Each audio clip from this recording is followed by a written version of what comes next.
Hello friends, आप देख रहे हैं फार्मा विद सुमित। तो आज हम पढ़ने वाले हैं एंटीडोट्स के बारे में। एंटीडोट क्या है और किस लिए इसको यूज़ किया जाता है। तो आपकी जो एंटीडोट्स हैं, हमारी बॉडी के अंदर जब कुछ हार्मफुल सबस्टांस या टॉक्सिक सबस्टांस हमारी बॉडी के अंदर एंटर कर लेते हैं, यानी कि चले जाते हैं, तो उन हार्मफुल सबस्टांस को कम करने के लिए, यानी कि उनके असर को कम करने के लिए, उनकी टॉक्सिसिटी को कम करने के लिए जिन मेडिसिनल एजेंट का उपयोग करते हैं उनको हम क्या कहते हैं? एंटीडोट बोलते हैं। आप इसको इस तरीके से समझे, जैसे आपने कोई ऐसी चीज खा ली है जिससे आपकी बॉडी के अंदर कुछ अटपटा महसूस होने लगा है, तो उसने आपकी बॉडी के अंदर टॉक्सिसिटी कोज कर दी है। उस टॉक्सिसिटी को कम करने के लिए ही हम एंटीडोट का उपयोग करते हैं। कुछ ड्रग्स ऐसी होती है, हमारे कुछ सब्सटेंस ऐसे होते हैं जिनका पर्टिकुलर एक आपको एक्शन वो साइड इफेक्ट देखने के लिए मिलता है। उनकी ओवरडोज देखने से आपको पता चलता है कि इसकी ओवरडोज हो गई है, तो उसी की पर्टिकुलर डोज ओवरडोज के लिए हमने क्या बनाए हैं? एंटीडोट बनाए हैं। जैसे बात करते हैं हम कुछ ड्रग्स के बारे में। जैसे हमारे पास क्या है? आर्सेनिक है। आर्सेनिक क्या है? एक हैवी मेटल है, पॉइजन है, ठीक है। तो यहाँ पे क्या करता है आर्सेनिक? आर्सेनिक का एंटीडोट क्या है? ईडीटी है। यानी कि आर्सेनिक क्या करेगा? ईडीटी के ऊपर बाइंड अप होकर के एब्जॉर्ब होकर बॉडी से एक्सक्रीट आउट हो जाएगा। तो ये क्या करेगा? एक एंटीडोट का कार्य कर रहा है। ईडीटी को हम चिलेटिंग एजेंट भी बोलते हैं। नेक्स्ट बात करते हैं एस्प्रिन की। एस्प्रिन क्या है आपकी?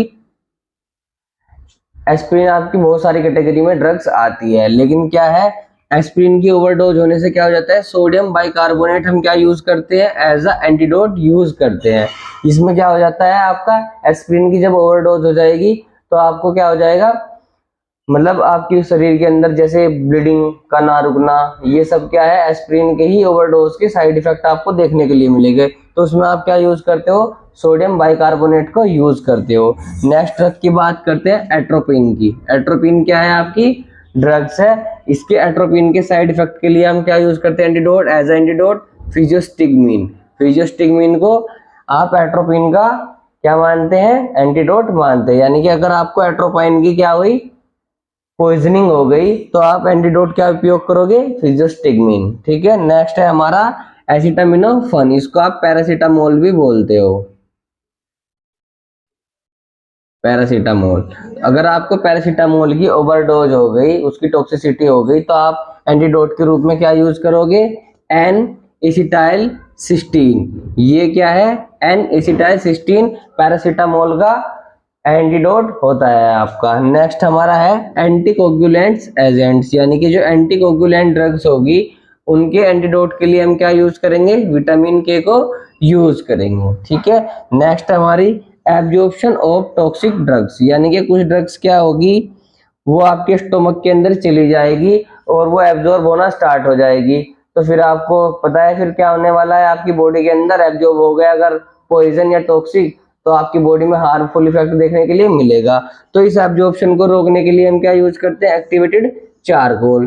तो जो आपने टॉक्सिसिटी या पॉइजन लिया है वो एक्टिवेटेड चारकोल्स के ऊपर क्या हो जाएगा? एब्जॉर्ब हो जाएगा, तो उसका असर भी कम होने लग जाएगा। इसलिए हम एक्टिवेटेड चारकोल को as a absorption of toxicity drugs के लिए देते हैं, ठीक है।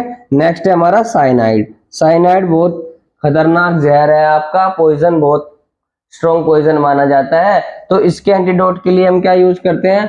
Hydroxy cobalamin, amyl nitrate, sodium thiosulphate.